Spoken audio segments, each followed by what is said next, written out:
মুন্না ভাই, এই যে আপনার ভাত আর মুরগি। এই শিমুল কি বাদ দিছস? ভাতা তো কম কে? আর এটা মুরগি হলো, যা রাখ পিস বাড়াই নিয়ে যা। আচ্ছা ভাই, আমি আনতেছি। হ্যাঁ যা।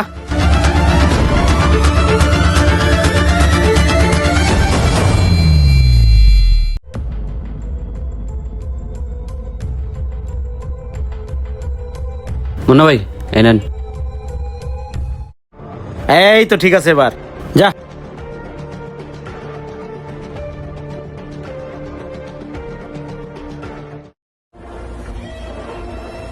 মহাজন, হ্যাঁ কও। ওই যে নতুন সেরা যেটা আপনি রাখছেন, ও তো বড় একটা বাটপার। কাস্টমারের কাছে টিপস নেওয়ার জন্য কি করে শোনেন, আমি কাস্টমারে ভাত 1 প্লেটের জায়গায় হাফ প্লেট দিই, মুরগির মাংস 3 পিস করে দেওয়ার নিয়ম, আমি দেই 2 পিস করে। আর ও করে কি, ভাত 1 প্লেটের জায়গায় 1.5 প্লেট দেয়, মুরগির মাংস 3 পিসের জায়গায় 4 পিস দেয়। ব্যবসা তো আপনার লাটে উঠাইব।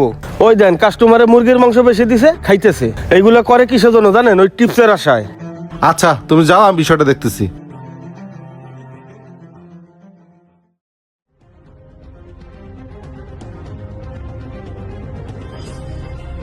এই যে ভাই আপনার ভাত, ঠিক আছে না ভাই? ওই হারামজাদা, এদিকে আয়। মহাজন, এই হারামজাদা, এখানে কি ভাত 1 প্লেট? এখানে তো 1.5 প্লেট ভাত।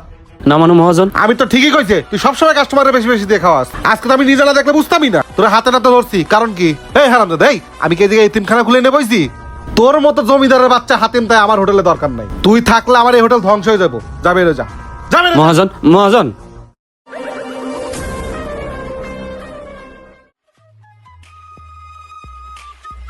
হ্যাঁ সাইদ, জি ভাই। আমার হোটেলের কাঁচা বাজার গুলো কই? ওই যে ভাই, কত বাজার? আরে বেটা এটি না, ওই যেটা নিয়ে ওটা কই? ওইগুলা ভাই পচা মাল, সন্ধ্যার পর আয়েন, নাহলে রাত 10টার পরে। তোরে না কইলাম যে আমার দিনের বেলা মালামাল লাগবো, কিছু মাদ্রাসার অর্ডার ছিল।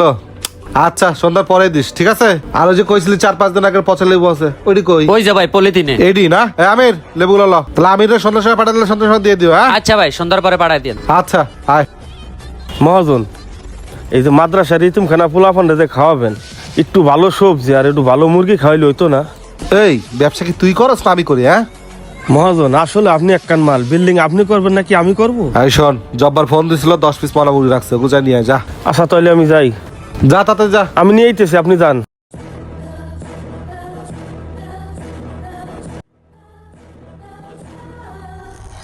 আমির, হিসাব কত আজকে বেঁচে কিনা কত? মহাজন, আজকে সারাদিনের বেচা কিনা 1100 টাকা। কি কও, 1100 টাকা? এই গত 2 মাস ধরে বেঁচে কিনা করতেছ 700, 800, 1100 টাকা। অথচ গত 2 মাস আগে এই হোটেলে পার ডে বেঁচে কিনা ছিল 4000, 5000 টাকা। হঠাৎ করে বেঁচে কিনা কমে গেল, কারণটা কি? মহাজন, মানুষের হাতে টাকা পয়সা নেই, খাইবো কি? না না, এর মধ্যে কারণ আছে। আচ্ছা তুমি যাও, আমি দেখতেছি।